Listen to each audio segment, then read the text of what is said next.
Diploma in Bible first year module 3 lesson 10 10వ పాఠం పవిత్రుని ప్రాణము పాపి రక్షణ. పవిత్రుని ప్రాణము పాపి రక్షణ.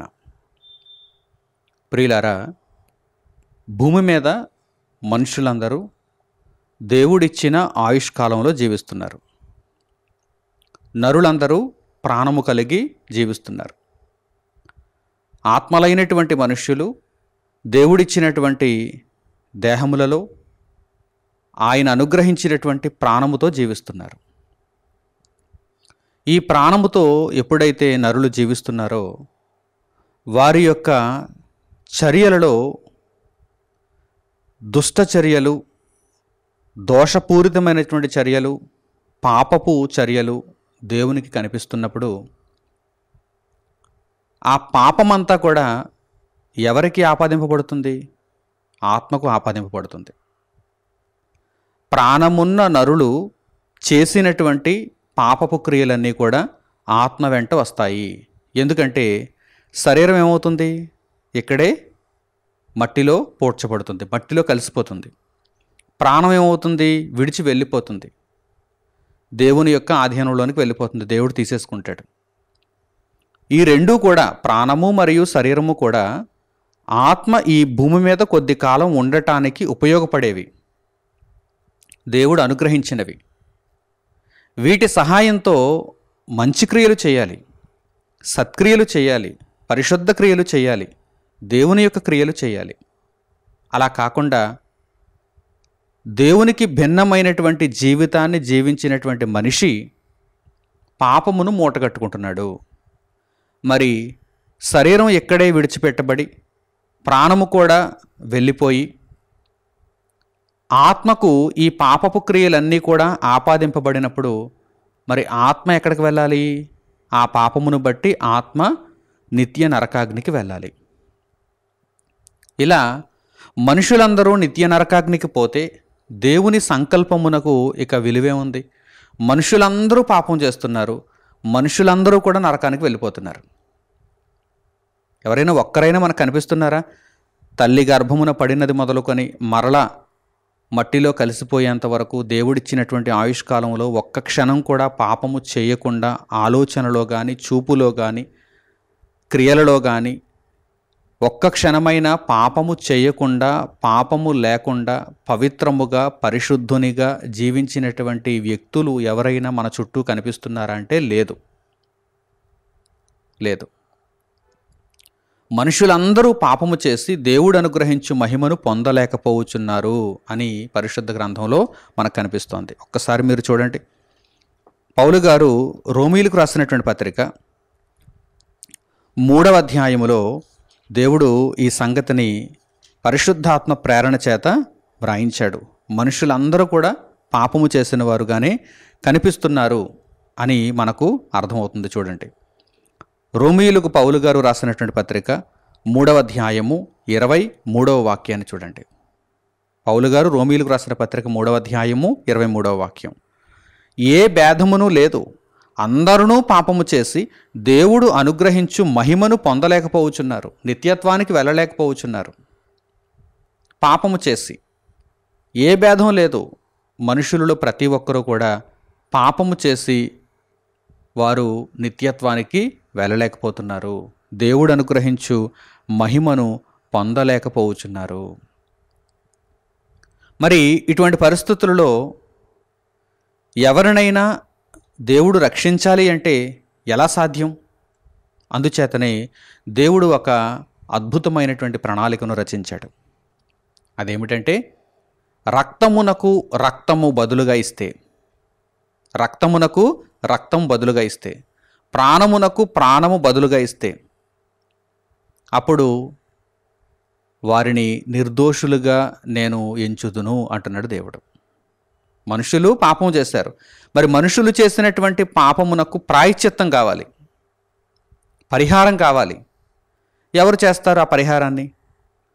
రక్తమునకు రక్తము, ప్రాణమునకు ప్రాణము దేవునికి కావాలి.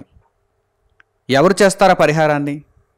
మనిషి పాపము చేసినప్పుడు పాపాత్ముడైనటువంటి మరో మనిషి ఈ మనిషి కోసం ప్రాణం పెట్టాడు అనుకోండి, అది పాపాత్ముని రక్తమే, ఇది పాపాత్ముని రక్తమే, అది చెల్లుబాటు అవ్వదు. లేక ఒక కోడి రక్తమో లేకపోతే మేక రక్తమో ఒక ఎద్దు రక్తమో మన కొరకు పరిహారంగా అర్పిద్దామంటే అవి జంతువుల రక్తములు, అవి మనవలే జీవించినటువంటి పరిశుద్ధుని రక్తములు కావు. దేవునికి ఇక్కడ ఒక పరిశుద్ధుని పవిత్రుని రక్తము కావాలి. ఒక పరిశుద్ధుని ప్రాణము మన నిమిత్తము అనగా మనుషుల నిమిత్తము ప్రాయశ్చిత్తము చేసినదిగా దేవునికి కావాలి.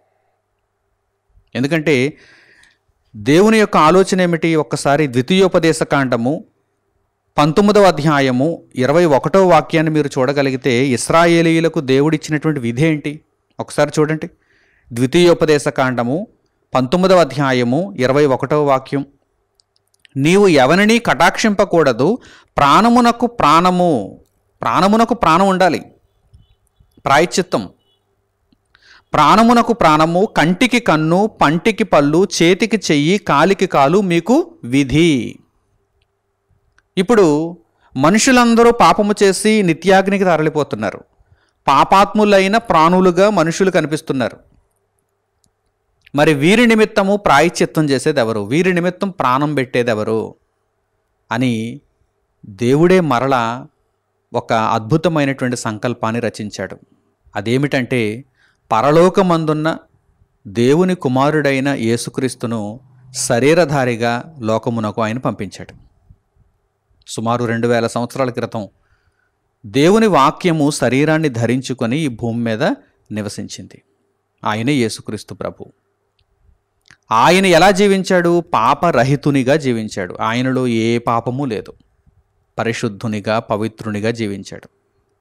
మనుషులందరూ పాపాత్ములుగా జీవిస్తే ఆయన ఒక్కడే పరిశుద్ధునిగా పవిత్రునిగా నిర్దోషిగా జీవించాడు. అలా నివసించినటువంటి ఆయన తన పవిత్రమైనటువంటి ప్రాణమును మనుషుల కొరకు అర్పణ చేసుకుంటే ఎవరైతే ఆయన నామమందు విశ్వాసం ఉంచుతారో అట్టి వారికి నిత్య జీవాన్ని ఇచ్చేటువంటి అవకాశం కలుగుతుంది. కనుక దేవుడు లోకాన్ని ప్రేమించి నరులందరూ పాపాత్ములైపోయారే, వారి చర్యలలో వారు దోషులైపోయారే, అయితే నా కుమారుని పంపిద్దాం, నా కుమారుడు పాపము లేనివానిగా జీవించి ఆయన తన పవిత్రమైన ప్రాణాన్ని అర్పిస్తారు. ప్రాణమునకు ప్రాణము ఆయన ఇస్తారు. ఆయన నామమందు ఎందరైతే విశ్వాసం ఉంచి ఆయన అడుగుజాడలలో నడుచుకుంటారో వారిని రక్షిద్దాం, వారిని నిత్యత్వానికి తీసుకుని వెళదాం అని తండ్రి యొక్క అభీష్టమైంది. అందుచేతనే యేసుక్రీస్తు ప్రభువు లోకమునకు అనుగ్రహింపబడ్డారు. ప్రభువు శరీరధారిగా ఈ భూమి మీద నివసించినటువంటి దినములలో ఆయన పలుకుతున్నటువంటి మాటలలో ఈ పరమార్థాన్ని మనం గ్రహించగలం. పరిశుద్ధ గ్రంథంలో యోహాను సువార్త 10వ అధ్యాయము 11వ వాక్యాన్ని మీరు చూడండి. ఈ విషయాన్ని యేసుక్రీస్తు ప్రభువారు బోధిస్తున్నారు. యోహాను సువార్త 10వ అధ్యాయము 11వ వాక్యం, నేను గొర్రెలకు మంచి కాపరిని. గొర్రెలు అనగా మనుష్యులు, తన యందు విశ్వాసం ఉంచేవారు, తన కొరకు బ్రతికేవారు. నేను గొర్రెలకు మంచి కాపరిని, మంచి కాపరి గొర్రెల కొరకు తన ప్రాణము పెట్టును. ఆయన పవిత్రునిగా జీవించి పవిత్రమైన ప్రాణాన్ని తన యందు విశ్వాసం ఉంచేవారి కొరకు పెట్టాడు. సర్వలోక మనుష్యులలో ఎందరైతే ఆయన యందు విశ్వాసం ఉంచుతారో, ఏ భేదం లేకుండా ఆయన నామమందు విశ్వాసం ఉంచే ప్రతి ఒక్కరిని కూడా రక్షించటానికి, కాపాడటానికి, నిత్యాగ్ని నుండి తప్పించటానికి ఆయన తన ప్రాణమును పెట్టారు. అందుచేతనే ఆయన ఏమంటున్నారు చూడండి, నేను గొర్రెలకు మంచి కాపరిని, మంచి కాపరి గొర్రెల కొరకు తన ప్రాణము పెట్టును, తన ప్రాణము పెట్టును. ఆ విధంగా నేను ప్రాణం పెట్టడానికే లోకానికి వచ్చాను అని యేసుక్రీస్తు ప్రభువారు తెలియజేస్తున్నారు. అలాగే యోహాను సువార్త 10వ అధ్యాయము 14వ వాక్యం నుండి కూడా చూడండి. యోహాను సువార్త 10వ అధ్యాయము 14వ వాక్యం నుండి, నేను గొర్రెల మంచి కాపరిని, తండ్రి నన్ను ఎలాగున ఎరుగునో, నేను తండ్రిని ఎలాగు ఎరుగుదునో అలాగే నేను నా గొర్రెలను ఎరుగుదును, నా గొర్రెలు నన్ను ఎరుగును, మరియు గొర్రెల కొరకు నా ప్రాణము పెట్టుచున్నాను. యేసుక్రీస్తు ప్రభువు మరణించడానికి ముందు ఈ భూమి మీద తన చుట్టూ ఉన్నటువంటి శిష్యులతో జనసమూహములతో ఈ మాటలను తెలియజేశారు. మరి ఆయన ప్రాణము పెడితే లోకులందరూ ఆయన యందు విశ్వాసం ఉంచకుండానే బ్రతుకుతారంటే అలా జరగదు. ఆయన యందు విశ్వాసం ఉంచిన వారే బ్రతుకుతారు. యేసుక్రీస్తు ప్రభువును ఎరిగిన వారు మాత్రమే, ఆయనను పూర్తిగా తెలుసుకొని ఆయన కొరకు ఎలా జీవించాలో నేర్చుకొని ఆయన అడుగుజాడలలో వెళ్ళిన వారు మాత్రమే రక్షింపబడతారు. వారి ప్రాణములు మాత్రమే నిత్యత్వమందు దక్కించుకుంటారు. చూడండి, అందుచేతనే ప్రభువారు ఏమంటున్నారు, మరియు గొర్రెల కొరకు నా ప్రాణము పెట్టుచున్నాను. ఇదిగో, ఎందరైతే నా నామమందు విశ్వాసం ఉంచుతారో, ఎందరైతే నన్ను ఎరుగుదురో, నన్ను తెలుసుకుంటారో, నా కొరకు జీవిస్తారో, వారి కొరకు నా ప్రాణము పెట్టుచున్నాను అంటున్నారు ఆయన. అలా తన ప్రాణమును పెట్టి మనలను కాపాడేశారు. అలా తన ప్రాణమును పెట్టి మనలను కాపాడేశారు. లేదంటే మనకు ఇక దిక్కు మొక్కు లేదు.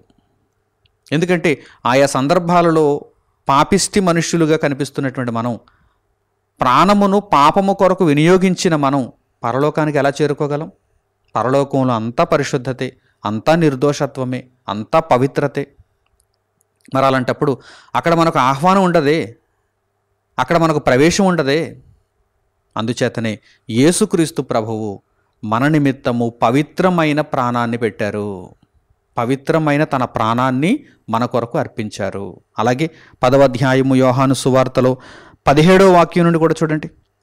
యోహాను సువార్త 10వ అధ్యాయము 17వ వాక్యం నుండి, నేను దాన్ని మరలా తీసుకొనున్నట్లు నా ప్రాణం పెట్టుచున్నాను. మరి ప్రభువు ప్రాణం పెట్టేస్తే మరి ఆయన చనిపోయినట్టు కదా, ఆయనకు మరి జీవం ఉంటుందా అంటే మరలా తీసుకొనున్నట్లుగా ప్రాణం పెట్టారు. తన ఇష్టానుసారంగా ప్రాణాన్ని ఇచ్చేలేదు ఆయన, దైవ చిత్తానుసారముగా ప్రాణాన్ని ఇచ్చారు.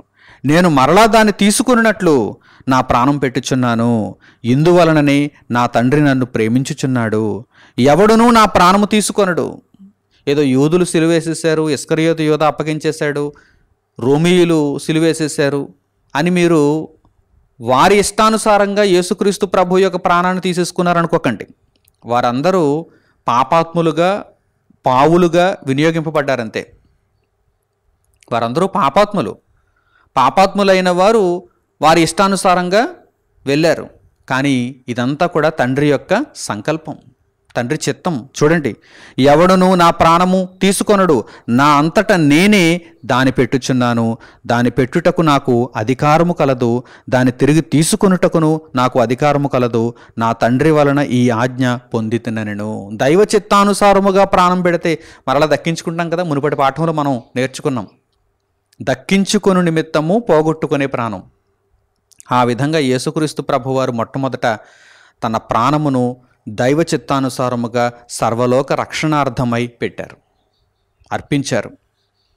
ఎలా అర్పించారు అంటే, తిరిగి మరలా నేను దానిని తీసుకున్నట్లుగా నా ప్రాణమునిచ్చాను, నేను దానిని తీసుకొందును అంటే నిత్యత్వం కొరకు మరల యేసుక్రీస్తు ప్రభువారు ఆ ప్రాణమును తీసుకునే విధంగా ఆ ప్రాణమును మనందరి నిమిత్తము అర్పించారు. చక్కగా మీరు అర్థం చేసుకోవాలి. కనుక మనుష్యులలో ఇప్పుడు ఎందరైతే, అందరూ యేసుక్రీస్తు ప్రభువు నామమున రక్షణ పొందటానికి ముందుకొస్తారా? అందరినీ రక్షించడానికి ఆయన సిద్ధంగా ఉన్నాడు. కొంతమందినే రక్షించాలనేటువంటి ఉద్దేశం ఆయనలో లేదు, కానీ కొంతమంది రక్షింపబడుతున్నారు. వీరి మనస్సులు మారటం లేదు, మనుషుల యొక్క మనస్సులు మారటం లేదు, వీరు అంగీకరించడం లేదు, వీరు ప్రభువును తెలుసుకోవటం లేదు. ఎందరైతే ఆయనను తెలుసుకుంటారో, ఎందరైతే ఆయన నామమందు విశ్వాసం ఉంచి పవిత్రమైన జీవితంలోనికి అడుగు పెడతారో, వారి నిమిత్తము వారి ప్రాణమును విడిపించటానికి, వారి ప్రాణములన్నీ పాపపు బంధకములలో ఉన్నప్పుడు వారి ప్రాణములను విడిపించటానికి, వారి ఆత్మను నిర్దోషమైన ఆత్మగా చేయటానికి ఈయన పవిత్రుడైన యేసుక్రీస్తు తన ప్రాణమును దైవ చిత్తానుసారముగా అర్పించారు. ఈ విషయాన్ని మనము గ్రహించాలి. అలాగే పరిశుద్ధ గ్రంథములో మనము ఈ విషయాన్ని గురించి ఇంకనూ పరిశోధన చేయగలిగితే, ప్రవక్త అయినటువంటి యెషయా గ్రంథములో కూడా ఈ సంగతులు ముందుగా వ్రాయబడ్డాయి. యేసుక్రీస్తు ప్రభువు తన ప్రాణమును లోకము కొరకు అర్పిస్తారని ముందుగా ఈ విషయాలు ప్రవచనాలుగా వ్రాయబడ్డాయి. ఆ విషయాలను కూడా మనం చూద్దాం. యెషయా గ్రంథము 53వ అధ్యాయము 12వ వాక్యాన్ని చూడండి. యెషయా గ్రంథము 53వ అధ్యాయము 12వ వాక్యం. కావున గొప్పవారితో నేను అతనికి పాలు పంచిపెట్టదను, ఘనులతో కలిసి అతడు కొల్ల సొమ్ము విభాగించుకొనును. ఎలయనగా మరణమునొందునట్లు అతడు తన ప్రాణమును ధారపోసెను. తన ప్రాణమును ధారపోసెను. యేసుక్రీస్తు ప్రభువును గురించి వ్రాయబడిన మాటలివి. ఆయన ఎందుకు సిలువ మీద మరణించారు? తన ప్రాణమును ధారపోసారు. ఆయన మరలా తీసుకొనున్నట్లుగా తన ప్రాణమును ధారపోసారు. పాపాత్ములైన మనుషులలో ఎందరూ ఆయన నామమందు విశ్వాసం ఉంచుతారో, ఆయన అడుగుజాడలలో నడుచుకుంటారో, ఎందరూ పరిశుద్ధతను ప్రేమిస్తారో, ఎందరూ నిర్దోషత్వమును కోరుకుంటారో, వారిని అందరినీ కాపాడు నిమిత్తము వారి ప్రాణములకు ప్రాయశ్చిత్తముగా, పరిహారముగా తన ప్రాణమును ధారపోసెను. అతిక్రమము చేయువారిలో ఎంచబడినవాడాయను. ఆయనను ఆ రోజు మిగిలినటువంటి దొంగలతో సిలువ వేశారు. అంటే అతిక్రమము చేయువారిలో అతడు కూడా ఒకడు అని ఎంచబడ్డాడు. అనేకుల పాపమును భరించుచు, ఎందుకు ఎంచబడ్డాడు? ఎందుకు ప్రాణమును ధారపోశాడు? అనేకుల పాపమును భరించుచు. అనేక మంది మనుషులు, అనేక మంది నరులు దేవుడిచ్చినటువంటి ప్రాణమును శరీరమును పాపము నిమిత్తము వినియోగించగా, వారి పాపములను వారు తెలుసుకొని పశ్చాత్తాపపడినప్పుడు, హృదయములో పొడవుబడినప్పుడు వారి పాపములను భరించుచు తిరుగుబాటు చేసిన వారిని గూర్చి విజ్ఞాపనము చేసెను. తన్ను శిక్షించిన వారిని, తన్ను సిలువ వేసిన వారిని క్షమించమని, వారు మారు మనసు నొందినప్పుడు వారిని అంగీకరించమని దేవునికి విజ్ఞాపన చేసినటువంటి మహానుభావుడు మన రక్షకుడు యేసుక్రీస్తు. ఆయన మన పాపముల నిమిత్తము పరిహారమును జరిగించారు. మన ప్రాణములను రక్షించటానికి తన ప్రాణమును ధారపోశారు. ఈ విషయాన్ని చక్కగా స్పష్టముగా మనం అర్థం చేసుకోవాలి. ఇంకా పరిశుద్ధ గ్రంథంలో మనము ఈ విషయాన్ని గురించి చూడగలిగితే, యేసుక్రీస్తు ప్రభువు తన యొక్క రాక పరమార్థాన్ని గూర్చి మాట్లాడుతూ కూడా ఈ సందర్భాన్నే ఆయన తెలియజేస్తున్నారు. మత్తయి సువార్త 20వ అధ్యాయము 28వ వాక్యాన్ని చూడండి. ఆయన ఎందుకు వచ్చారు ఈ లోకానికి? చూడండి, ఆ విషయాన్ని చెబుతున్నారు ఆయన. మత్తయి సువార్త 20వ అధ్యాయము 28వ వాక్యం, అలాగే మనుష్య కుమారుడు పరిచారము చేయించుకొనుటకు రాలేదు గాని, అందరి చేత పరిచారము చేయించుకోవడానికి, సేవలు అందుకోవడానికి వచ్చాడు ఆయన. చాలామంది అలాగే అనుకుంటారండి. దేవుడు అంటే అందరి చేత సేవలు అందుకోవాలండి, బంగారాలు ధరించేసుకోవాలి, విలువైన వస్త్రాలు ధరించేసుకోవాలి, ఒక చోట కూర్చోవాలి, విసిరించుకోవాలి, కాళ్ళు నొక్కించుకోవాలి, ఈ విధంగా ఉండాలి దేవుడు అంటే, ఒక రాజసంతో ఉండాలి, ఒక టీవీతో ఉండాలి అని అనుకుంటారు. పిచ్చోళ్ళు, మూర్ఖులు. మీరు అనుకున్నట్టుగా దేవుడు ఉంటాడా? దైవత్వాన్ని గూర్చి నీవు అర్థం చేసుకోవాలి. అంత బుర్రలేదు వీరికి. వీరి యొక్క ఆలోచనలు సినిమాలు చూసి, కథలు విని, ఎవరో తమ పూర్వీకులు వెర్రివారు, మూర్ఖులు చెప్పినటువంటి మాటలు విని దేవుడంటే ఇలా ఉండాలి అనేటువంటి ఒక కాన్సెప్ట్లో ఉండిపోయారు వారు, ఒక భ్రమలో ఉండిపోయారు వారు. కానీ నిన్ను రక్షించేవాడే నీ దేవుడు అనేటువంటి విషయాన్ని నీవు అర్థం చేసుకోగలిగితే, ఇదిగో వ్రాయబడిన మాటలు చూడండి. యేసుక్రీస్తు ప్రభువు ఈ లోకమునకు ఎందుకు వచ్చారో, ఎలా జీవించారో ఇక్కడ ఆయన తెలియజేస్తున్నారు. అలాగే మనుష్య కుమారుడు పరిచారము చేయించుకొనుటకు రాలేదు. అందరి చేత పరిచారము చేయించుకొనుటకు మనుష్య కుమారుడు రాలేదు కానీ పరిచారము చేయుటకును. ఇప్పటికే మీరు అనేకమైనటువంటి దురవస్థల్లో ఉన్నారు. మీరేం పరిచారం చేస్తారు? మీ పాపభారం ఎక్కువైపోయింది. మిమ్మును రక్షించడానికి ఆయన వచ్చాడు. మీ చేత పరిచారం ఏం చేయించుకుంటాడు ఆయన? ఆయన పవిత్రునిగా జీవించి మీకు పరిచారం చేయడానికి వచ్చాడు. అంటే మీ పాప భారమును తొలగించి మిమ్మును పవిత్రమైన మార్గములో నడిపించటానికి వచ్చాడు ఆయన. ఆయన ఉద్దేశం అదే, ఆయన లక్ష్యం అదే. అంతే తప్ప ఏదో ఆయన మనుషుల చేతులతో సేవింపబడాలని, సేవలు తక్కువైపోయినట్టుగా, పరలోకంలో సేవలు తక్కువైపోయినట్టుగా భూమి మీదకి వచ్చి మానవ ఆకారాన్ని ధరించుకుని వీరందరి చేత నేను సేవలు అందుకుని వెళ్ళాలనేటువంటి తప్పుడు భావన ఆయనకు లేదు. వ్యర్థమైన ఆలోచన ఆయనకు లేదు. ఆయన ఆలోచన ఎంత అర్థవంతమైనదో చూడండి. మీరందరూ కూడా విడిపింపబడాలి. పాపమనే చెరలో ఉన్నారు. మీ ప్రాణములన్నీ పాపమనే చెరలో ఉన్నాయి. వాటిని విడిపించాలి అంటే మీకు నేను పరిచారం చేయాలి, మీరు నాకు పరిచారం చేయడం కాదు అంటున్నారు యేసుక్రీస్తు ప్రభు. మనుష్య కుమారుడు పరిచారము చేయించుకొనుటకు రాలేదు కానీ పరిచారము చేయుటకును అనేకులకు ప్రతిగా విమోచన క్రయధనముగా అన్నారు. చూడండి ఇక్కడ, అంటే మీ పాపములను విమోచించాలి. దేవుని దగ్గర న్యాయం ఏంటి? ప్రాణమునకు ప్రాణము, రక్తమునకు రక్తము, కంటికి కన్ను, పంటికి పళ్ళు, చేతికి చెయ్యి, కాలికి కాలు. ఇదే విధి ఇశ్రాయేలీయులలో. ఇది దేవుని న్యాయం. మరి పాపమందు బంధింపబడినటువంటి మీ ప్రాణములను విమోచించాలంటే నా రక్తమును ధారపోయాలి, నా ప్రాణమును నేను తండ్రి అయిన దేవుని చిత్తానుసారముగా ఇవ్వాలి. అందుచేత అందుకొచ్చాను. నేను పరిచారము చేయించుకొనుటకు రాలేదు, పరిచారము చేయుటకును అనేకులకు ప్రతిగా, ఒకరి నిమిత్తం కాదు, కేవలం ఒకరి నిమిత్తమే కాదు, ఇద్దరి నిమిత్తమే కాదు, ముగ్గురి నిమిత్తమే కాదు, అనేకులు వస్తారు. ప్రభు మార్గంలోనికి అనేకులు వస్తారు. అపొస్తలులతో ప్రారంభమై అనేక మంది ప్రభు మార్గంలోనికి రాలేదా? అంతకు మునుపు కూడా విశ్వాసము ద్వారా అనేక మంది నీతిమంతులు ప్రభువును తెలుసుకోలేదా? అనేకుల నిమిత్తము అనేకులకు ప్రతిగా విమోచన క్రయధనముగా తన ప్రాణమును ఇచ్చుటకును వచ్చెనని చెప్పాను. యేసుక్రీస్తు ప్రభు ఈ భూమి మీదకి వచ్చిందే తన ప్రాణాన్ని ఇవ్వడానికి. కొంతమంది తప్పుడు విధానాలతో ఆలోచిస్తూ దేవుడైతే ఎందుకు చచ్చిపోవాలి, దేవుడైతే ఎందుకు సిలువ వేయబడాలి అని వితర్కంతో మూడులుగా ఆలోచిస్తూ అవివేకుల మనస్సులను చెరబడుతుంటారు. వారికి అసలు విషయం అర్థమైందా? ప్రభు వచ్చిందే తన ప్రాణాన్ని ఇవ్వడానికి. ప్రభు వచ్చిందే పాపపు ఆలోచనలలో, పాపపు చర్యలలో ఉన్నటువంటి మనుష్యులను పాపపు బంధకముల నుండి విడిపించడానికి. అలా విడిపించాలంటే తన ప్రాణాన్ని ఇవ్వటానికి ఆయన వచ్చాడు. మరి ఎందుకు సిలువ వేయబడ్డానని అడుగుతాడు ఏంటి మూర్ఖుడా? ఎందుకు సిలువ వేయబడ్డాడు, ఎందుకు తన యొక్క భారమును తాను దించుకోలేకపోయాడు, ఆ శిక్షను ఎందుకు అనుభవించాడు అని ఎలా అడుగుతున్నావు? అర్థం కాలేదా నీకు? బుర్రలేదా నీకు? దేవుని జ్ఞానాన్ని గ్రహించు. యేసుక్రీస్తు ప్రభు వచ్చిందే నన్ను, నిన్ను, అందరినీ రక్షించడానికి, పాపముల నుండి మనల్ని విడిపించడానికి. అలా విడిపించాలంటే తన ప్రాణాన్ని ఇవ్వాలి, తన ప్రాణాన్ని ఇవ్వాలి. ఇది దేవుని యొక్క విధి, దేవుని యొక్క న్యాయం. ప్రాణమునకు ప్రాణం ఉండాలి. అది ఏ ప్రాణం? మరలా పాపాత్ముని ప్రాణమై ఉండకూడదు. ఏదో పక్షో, లేకపోతే కోడే, లేకపోతే ఒక దూడో, ఈ ప్రాణం కాదు. ఏ ప్రాణం ఉండాలి? పవిత్రుని ప్రాణం. ఆ పవిత్రుని ప్రాణమే అనేకుల పాపాత్ములైనటువంటి ప్రాణములను విడిపిస్తుంది, పాపములను విడిపిస్తుంది.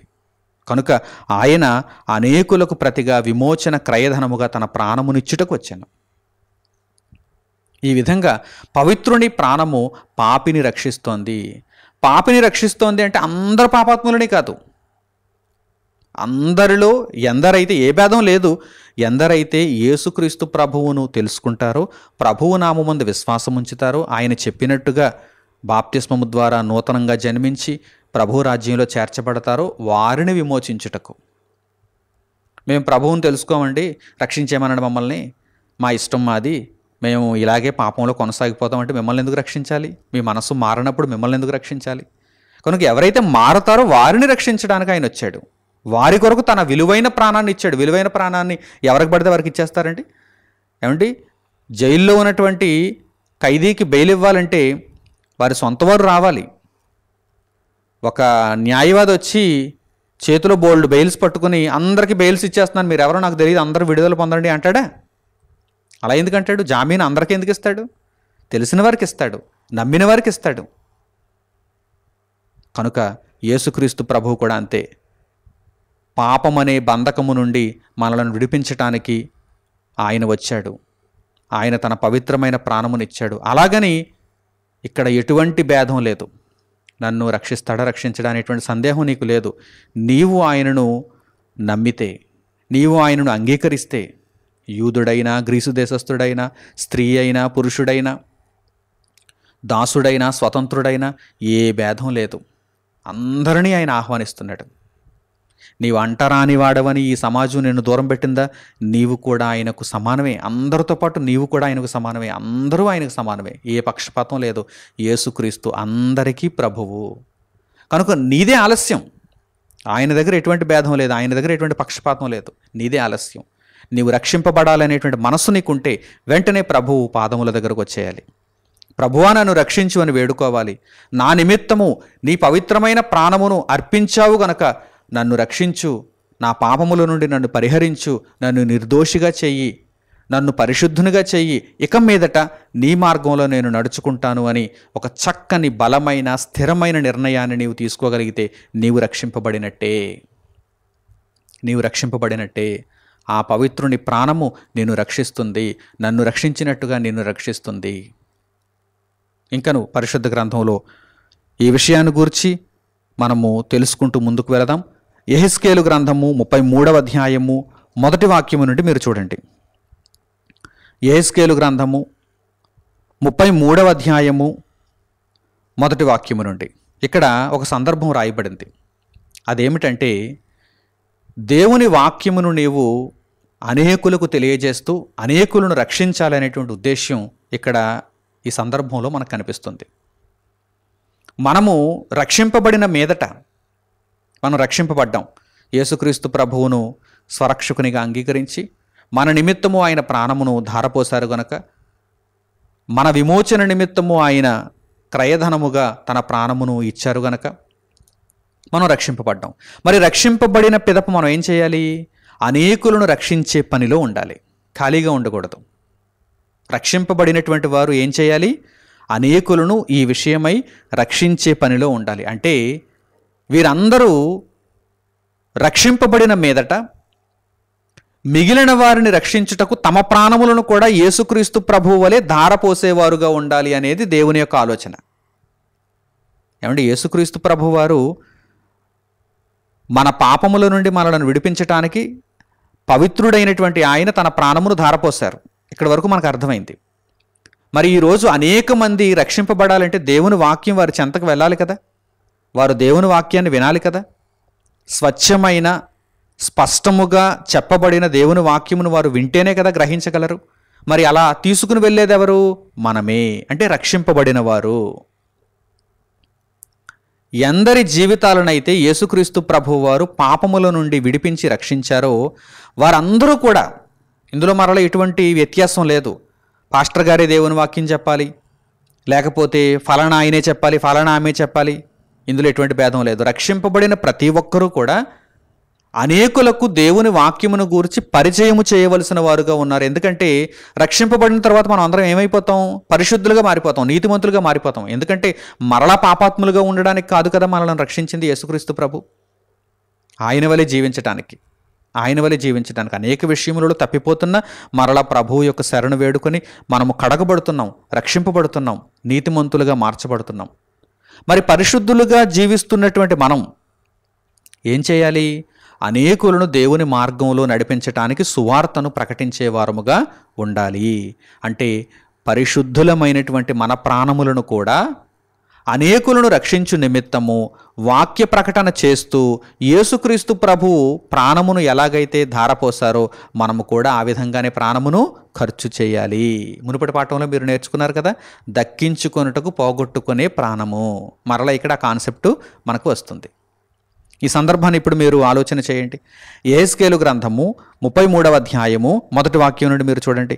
మరియు యెహోవా వాక్కు నాకు ప్రత్యక్షమై ఇలాగు సెలవిచ్చాను, నరపుత్రుడా, నీవు నీ జనులకు సమాచారము ప్రకటించి వారితో ఇట్లనుము, నేను ఒకానొక దేశము మీదకి ఖడ్గమును రప్పింపగా ఆ జనులు తమలో ఒకనిని ఏర్పరచుకొని కావలిగా నిర్ణయించిన ఎడల అతడు దేశము మీదకి ఖడ్గము వచ్చుట చూచి బాకా ఊది జనులను హెచ్చరిక చేసిన సమయమున ఎవడైనను బాకానాదము వినియును జాగ్రత్త పడనందున ఖడ్గము వచ్చి వాని ప్రాణము తీసిన ఎడల వాడు తన ప్రాణమునకు తానే ఉత్తరవాది. ఇక్కడ దేవుడు ఒక ఉదాహరణ చెబుతున్నాడు. అదేంటంటే, ఒక దేశం మీదకి భయంకరమైనటువంటి ఖడ్గం రాబోతుంది, అంటే ఉపద్రవం రాబోతుంది. ఈ విషయాన్ని ముందుగా ఒక వ్యక్తి గ్రహించాడు. అతడు కావలివానిగా నియమింపబడ్డాడు. ఎప్పుడైతే దేశం మీదకి ఖడ్గం రావటం ఆ కావలివాడు చూచాడో ఒక బాకానాదం ఊదాలి, ఇదిగో దేశం మీదకి ఖడ్గం వచ్చేస్తుంది, అందరూ తప్పించుకోండి అని చెప్పి బాకానాదం ఊదాలి, అంటే సమాచారాన్ని ప్రకటించాలి. ఇలా బాకానాదం ఊదినా కానీ ఎందరైతే తప్పింపబడరో వారందరూ కూడా వారి ప్రాణములకు వారే ఉత్తరవాదులు. అంటే బాకానాదము ఊదవలసిన వాడు బాకానాదం ఊదాడు, సమాచారాన్ని ప్రకటించాడు. కానీ వినని వారు కొంతమంది ఉన్నారు, నమ్మని వారు, అంగీకరించిన వారు కొంతమంది ఉన్నారు. వారు తమ ప్రాణములను పోగొట్టుకుంటారు. అలాగే బాకానాదము వినియును వాడు జాగ్రత్త పడకపోయేను గనుక తన ప్రాణమునకు తానే ఉత్తరవాది ఏలయనగా వాడు జాగ్రత్త పడిన ఎడల తన ప్రాణమును రక్షించుకొనును. బాకానాదం విన్నాడు, కానీ తన ప్రాణమును రక్షించుకొను ఉద్దేశం వాడిలో లేకపోతే వాడి ప్రాణాన్ని వాడు పోగొట్టుకుంటాడు కదా. అలాగే అయితే కావలివాడు ఖడ్గము వచ్చుట చూచియు బాకానాదము ఓదనందు చేత జనులు అజాగ్రత్తగా ఉండుటయు ఖడ్గము వచ్చి వారిలో ఒకని ప్రాణము తీయుటయు తటస్థించిన ఎడల వాడు తన దోషమును బట్టి పట్టుబడినను నేను కావలి వాని యొద్ద వాని ప్రాణమును గూర్చి విచారణ చేయుదును. ఒకవేళ కావలివాడు ఖడ్గము వచ్చుట చూచినా బాకానాదం ఊదకపోతే, వీడు ఒకవేళ ప్రకటన చేయకపోతే, కావలివాడు తన పనిని సరిగ్గా చేయకపోతే వీరి ప్రాణాలు పోతాయి. ఖడ్గం వస్తుంది, దేశంలో ఉన్నటువంటి వారి ప్రాణాలు పోతాయి.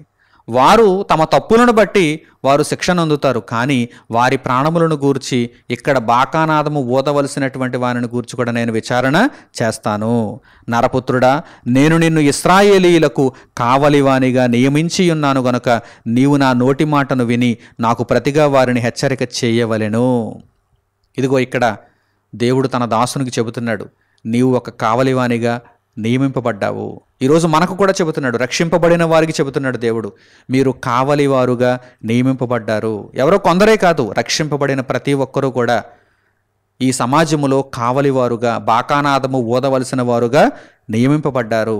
మీరు మీ పనిని చేయకుండా ఒకవేళ నిద్రపోతే, అంటే నాకెందుకులే, నేను రక్షింపబడ్డాను కదా, నా చుట్టూ ఉన్నవారు ఎలా పోతే నాకేంటిలే అనేటువంటి ఉద్దేశంతో మీరు ఉండకూడదు. మిమ్మును నేను అడుగుతాను, మిమ్మును నేను విచారణ చేస్తాను, వారి ప్రాణముల నిమిత్తము మిమ్మును నేను విచారణ చేస్తానంటున్నాడు దేవుడు. అలాగే దుర్మార్గుడా, నీవు నిశ్చయముగా మరణము నొందుదువు అని దుర్మార్గునికి నేను సెలవీయగా అతడు తన దుర్మార్గతను విడిచి జాగ్రత్త పడునట్లు నీవు ఆ దుర్మార్గునికి నా మాట తెలియజేయని ఎడల ఆ దుర్మార్గుడు తన దోషమును బట్టి మరణము నొందును గాని అతని ప్రాణమును గూర్చి నిన్ను విచారణ చేయుదును. ఒక దుర్మార్గుడు ఉన్నాడు, ఆ దుర్మార్గునికి విషయాన్ని నీవు చెప్పాలి, పాప భారమును గూర్చి అతనికి వివరించాలి, అతడు పాపముల నుండి విడుదల నొందేలా సువార్తను ప్రకటించాలి. ఒకవేళ నీవు అలా చెప్పకపోతే అతని ప్రాణమును గూర్చి నిన్ను విచారణ చేయుదును అంటున్నాడు దేవుడు. అయితే ఆ దుర్మార్గుడు తన దుర్మార్గతను విడువవలెనని నీవు అతనిని హెచ్చరిక చేయగా అతడు తన దుర్మార్గతను విడువని ఎడల అతడు తన దోషమును బట్టి మరణమునందును గాని నీవు నీ ప్రాణము దక్కించుకొందువు.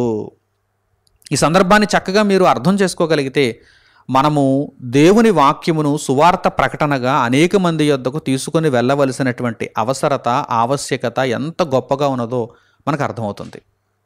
రక్షింపబడిన మీదట ఈ రక్షణ సువార్తను అనేక మంది చెంతకు మనం చేర్చాలి. ఎందుకంటే ఇది మనకు దేవుడు అప్పగించిన ఒక పని, ఒక బాధ్యత. పరిశుద్ధులుగా జీవిస్తున్నటువంటి మనము అనేక పాపాత్ములను పరిశుద్ధులుగా చేయు నిమిత్తము యేసుక్రీస్తు ప్రభువు యొక్క ప్రాణత్యాగమును గూర్చి, ఆయన ప్రాణమును ధారపోసిన సువార్త విషయమును గూర్చి మనము ప్రకటించాలి. ఆ సువార్త ద్వారా అనేకులను రక్షించాలి. మనము ప్రకటించినా వారు మారకపోతే వారు వారి పాపములను బట్టి మరణము నొందుతారు, కానీ మనలను దేవుడు ఆ విషయంలో విచారణ చేయడు. మనము ప్రకటించనందున చేత కూడా వారు వారి పాపములలోనే ఉండిపోయి మరణిస్తే, వారి పాపములను బట్టి వారు మరణించినా కానీ వారిని గూర్చి దేవుడు మనలను కూడా విచారణ చేస్తాడు. నీవెందుకు చెప్పలేదు? నీవు వారి మధ్యన ఉండి వారికి ఎందుకు దేవుని వాక్యాన్ని ప్రకటించలేదు అని దేవుడు మనలను ప్రశ్నిస్తాడు. కనుక అలా దేవుడు మనలను ప్రశ్నించకుండా ఉండాలి అంటే మనము అనేకులకు, అందరికీ చేతనైనంత మట్టుకు ప్రతి ఒక్కరికి కూడా సువార్తను తెలియచేయాలి. యేసుక్రీస్తు ప్రభువు మీ పాపములను రక్షించుటకు లోకమునకు వచ్చాడు. ఆయన పాపాత్ములైన వారి ప్రాణములను ఆ దోషముల నుండి విడిపించటానికి తన ప్రాణమును ధారపోశాడు. ఆయన యందు మీరు విశ్వాసం ఉంచితే మీ పాపములకు పరిహారము జరుగుతుంది, మీరు పవిత్రులుగా మార్చబడతారు, నిత్యత్వములో మీ ప్రాణములను దక్కించుకుంటారు, మీరు దేవుని రాజ్యంలో చేర్చబడతారు. బాప్తిస్మము ద్వారా దేవుని యొక్క రాజ్యములో మీరు ప్రవేశించాలనేటువంటి సువార్తను మనము అనేకులకు ప్రచురము చేయాలి, అనేకులకు ప్రకటించాలి. ఈ విధంగా మనము సువార్తను ప్రకటించినప్పుడు వారు మారితే రక్షింపబడతారు, సంతోషం. వారు మారకపోతే వారి పాపములను బట్టి వారికి శిక్ష విధింపబడుతుంది. కానీ మిమ్మును దేవుడు విచారణలోనికి తీసుకుని రాడు, ఎందుకంటే మీ పనిని మీరు జరిగించారు. ఈ విధంగా ప్రభువు అడుగు జాడలలో మనం నడుచుకోవాలి. మన ప్రాణమును కూడా ఈ విధంగా ఈ క్రమములో దేవుని చిత్తానుసారముగా మనము ఖర్చు చేయాలి. అందుచేతనే పరిశుద్ధ గ్రంథంలో వ్రాయబడినటువంటి వాక్య భాగాన్ని ఇప్పుడు మనం చూద్దాం. యోహాను సువార్త 15వ అధ్యాయము 12వ వాక్యం నుండి చూడండి. యోహాను సువార్త 15వ అధ్యాయము 12వ వాక్యం నుండి, నేను మిమ్మును ప్రేమించిన ప్రకారము మీరొకరినొకడు ప్రేమించవలెననుటయే నా ఆజ్ఞ. యేసుక్రీస్తు ప్రభు మనలను ప్రేమించారు. ప్రేమించే కదండి ప్రాణాన్ని పెట్టారు. మరి యేసుక్రీస్తు ప్రభు మనలను ప్రేమించినట్టుగా మనము కూడా మన చుట్టూ ఉన్నటువంటి సహోదరులందరినీ ప్రేమించాలి. ఇది ఆయన వలన మనకు అనుగ్రహింపబడిన ఆజ్ఞ, రిక్వెస్ట్ కాదు, ఆర్డర్. నేను ప్రేమించినట్టే మీరు కూడా మీ చుట్టూ ఉన్నటువంటి సహోదరులను ప్రేమించి అగ్నిలో నుండి లాగు నిమిత్తము వారికి సువార్తను ప్రకటించాలి. తర్వాత, తన స్నేహితుల కొరకు తన ప్రాణము పెట్టువాని కంటే ఎక్కువైన ప్రేమ గలవాడెవడనూ లేడు. ఎలా ప్రేమించాలి అంటే, ఇదిగో నేను మిమ్మల్ని ఎలా ప్రేమించాను, నా ప్రాణమును పెట్టి మిమ్మల్ని ప్రేమించాను కనుక మీరు కూడా మీ ప్రాణమును ధారపోస్తూ, సువార్త ప్రకటన అంటే ఊరకనే జరిగేది కాదు కదా, ప్రాణమును ధారపోస్తూ జరిగించవలసినది. తన సహోదరునికి, తన స్నేహితునికి ప్రాణము పెట్టువాని కంటే గొప్పదైనటువంటి ప్రేమను చూపించేవాడు ఇంకెవడూ లేడు. ఏదో ఒక 10 రూపాయలు ఇవ్వడం కాదు, లేకపోతే ఒక పూట భోజనం పెట్టి చేతులు దులుపుకోవడం కాదు. ప్రాణము పెట్టునంతగా ప్రేమించడం అంటే మీ బ్రతుకు కాలమంతా అనేకులకు దేవుని వాక్యాన్ని ప్రకటించటంలో మీరు దేవుని చిత్తమును నెరవేర్చటం. ఇదే మీ సహోదరులను, మీ స్నేహితులను ప్రేమించటం. ఆ తర్వాత, నేను మీకు ఆజ్ఞాపించు వాటిని చేసిన ఎడల మీరు నా స్నేహితులయ్యుందురు.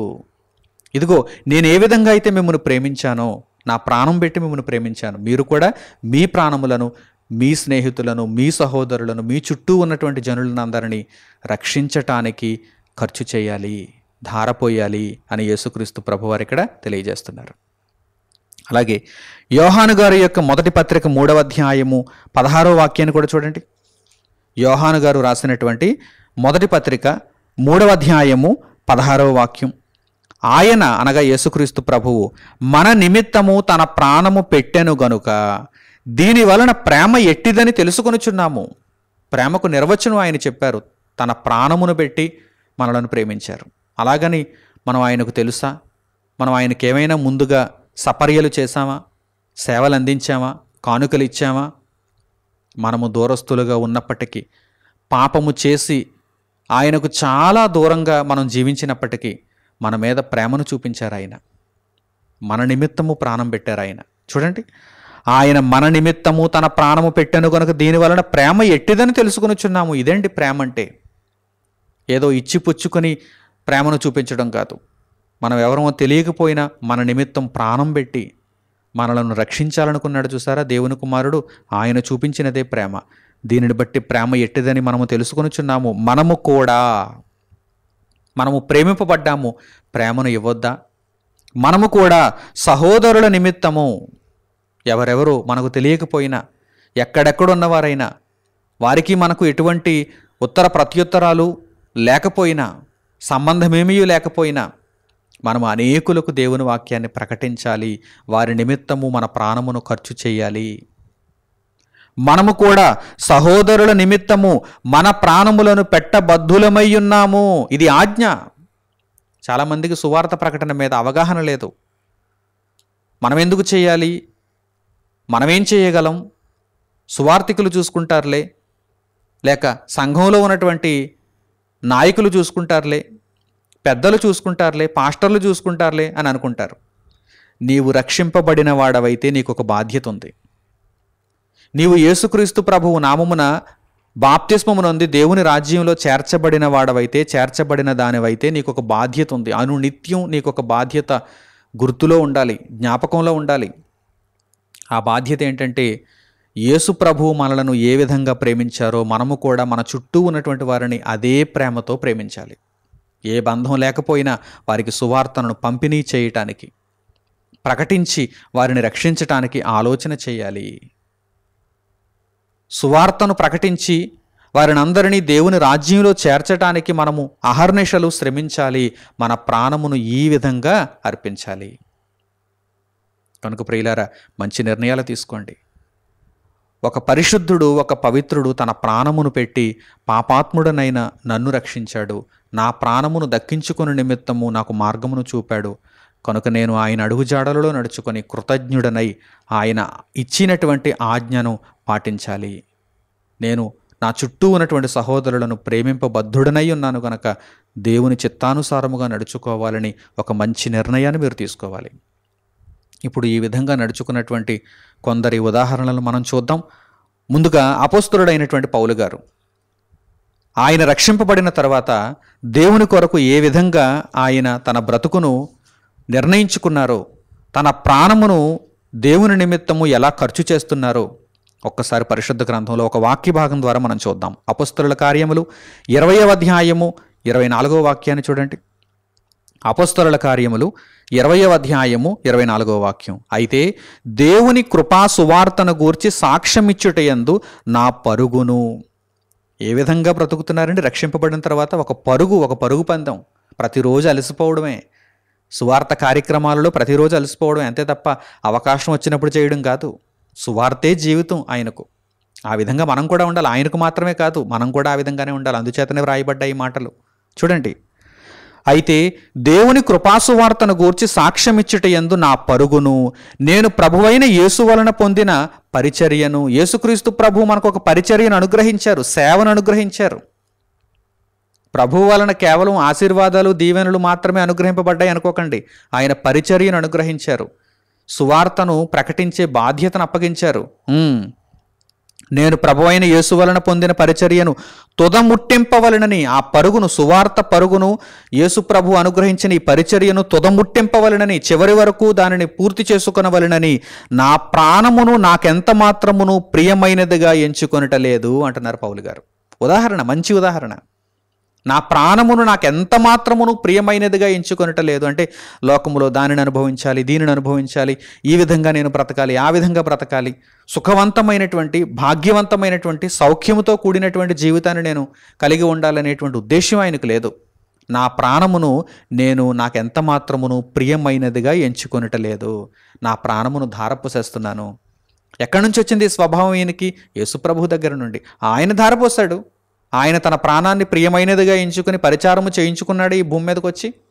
లేదు కదా, తన ప్రాణాన్ని ధారపోసాడు. ఆ విధంగానే నేను కూడా ఆయన అడుగుజాడలలోనే ఆయనను పోలి నడుచుకోవాలి, ప్రభువును పోలి నడుచుకోవాలి. ఆయన మనకు ఒక మాదిరి కనుక ఆయన వలె నేను కూడా ప్రాణమును ధారపోస్తున్నాను అని పౌలు గారు మాట్లాడుతున్నారు. మరి మనం కూడా ఆ విధంగానే మాట్లాడాలి.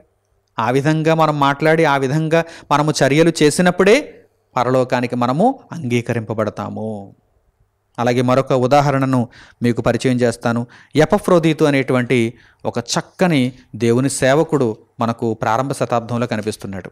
అతడు కూడా ప్రభువును పోలి నడుచుకున్నాడు. అపోస్తులుడైన పౌలు వలె, అపోస్తులుడైనటువంటి మిగిలిన వారి వలె అతడు కూడా చక్కగా తన ప్రాణమును దేవునికై అప్పగించుకుంటున్నాడు, అర్పించుకుంటున్నాడు. చూడండి, ఫిలిప్పీయులకు పౌలు గారు రాసినటువంటి పత్రిక 2వ అధ్యాయము 25వ వాక్యం నుండి మీరు చూడండి. పౌలు గారు ఫిలిప్పీయులకు రాసినటువంటి పత్రిక 2వ అధ్యాయము 25వ వాక్యం నుండి, మరియు నా సహోదరుడును, జతపనివాడును, నా తోటి యోధుడును, మీ దూతయు, నా అవసరమునకు ఉపచరించిన వాడునైన ఎపఫ్రోదీతును మీ యొద్దకు పంపుట అగత్యమని అనుకొంటిని. ఎంత గొప్పగా ఒక వ్యక్తిని గూర్చి పౌలు గారు మాట్లాడుతున్నారు చూడండి. నా తోటి యోధుడు, మీ దూత, జతపనివాడు, నా సహోదరుడు, నా అవసరములలో ఉపచరించినవాడు ఎపఫ్రోదీతును మీ యొద్దకు పంపుట అగత్యమని అనుకుంటుని. ఈ ఎపఫ్రోదీతు ఎవరో, అతనిలో ఉన్నటువంటి గుణగణాలేంటో ఇప్పుడు మనం చూద్దాం. జాగ్రత్తగా పరిశీలించండి. అతడు రోగి ఆయనని మీరు వింటిరి. తన ప్రాణమును ఆయాసపరుచుకుంటూ ఉంటే మరి రోగి అయిపోడా?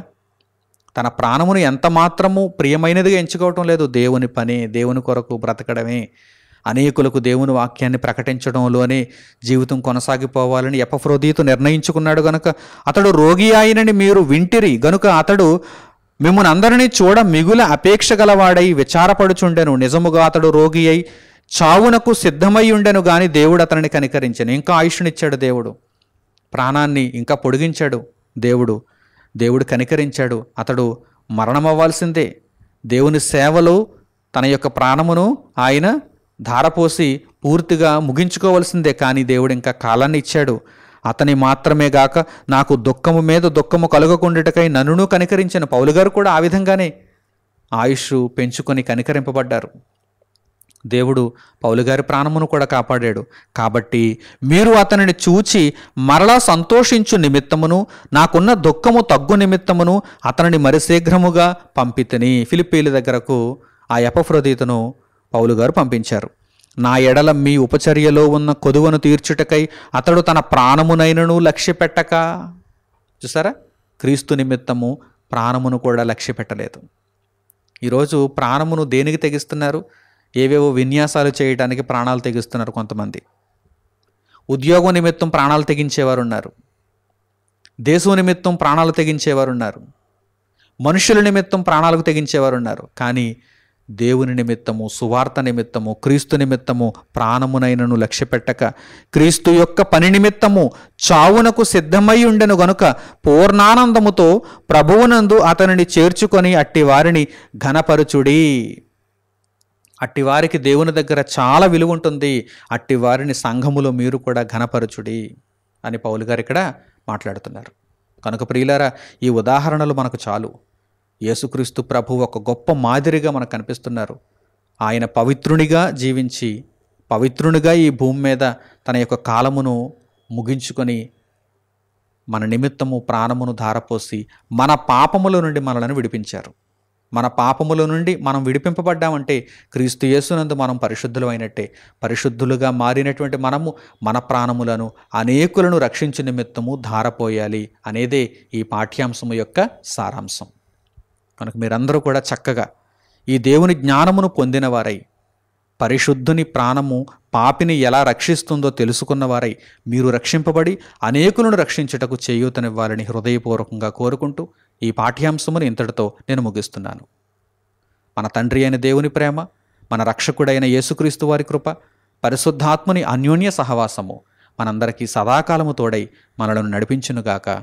ఆమేన్. తండ్రి అయిన దేవునికి ప్రార్థనలో ఏకీభవించండి.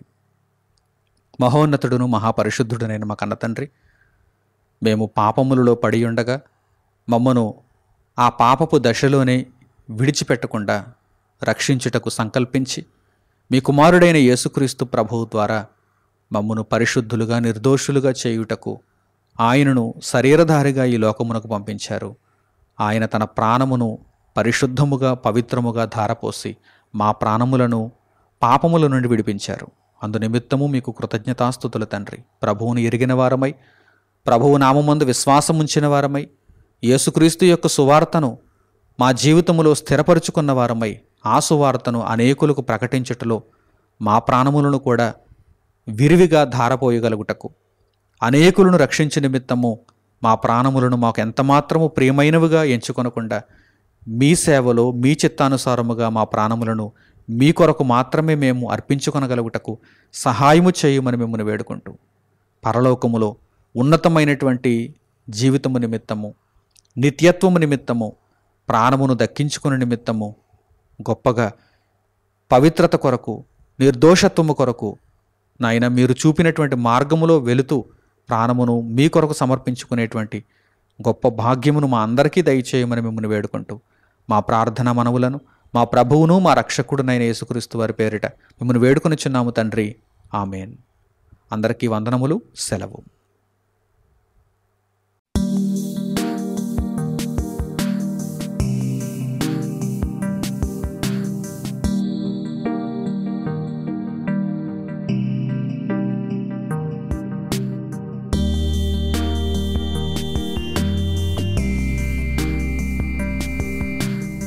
సహోదరులు మణికుమార్ గారు ప్రసంగించిన ఎన్నో ఆత్మ సంబంధమైన సంగతులను ఉచితముగా వీక్షించుటకు మా యూట్యూబ్ ఛానల్స్ ను తప్పక దర్శించండి. మా సమాచారమును ఎప్పటికప్పుడు తెలుసుకుని ఆత్మీయాభివృద్ధి నొందవలనంటే మా యూట్యూబ్ ఛానల్స్ ను సబ్స్క్రైబ్ చేసుకోండి. సత్వర నోటిఫికేషన్ల కొరకు సబ్స్క్రైబ్ బటన్ ప్రక్కనే ఉన్న బెల్ సింబల్ ను క్లిక్ చేయండి. మరిన్ని వివరములకు మీరు సంప్రదించవలసిన మా ఫోన్ నెంబర్స్ 8978414178 మరియు 8333927666. ధన్యవాదములు. ఈ కార్యక్రమమును అనేక మందికి పరిచయం చేయగలరని ఆశిస్తున్నాము. ప్రభువైన యేసుక్రీస్తు పేరిట మీకు శుభములు.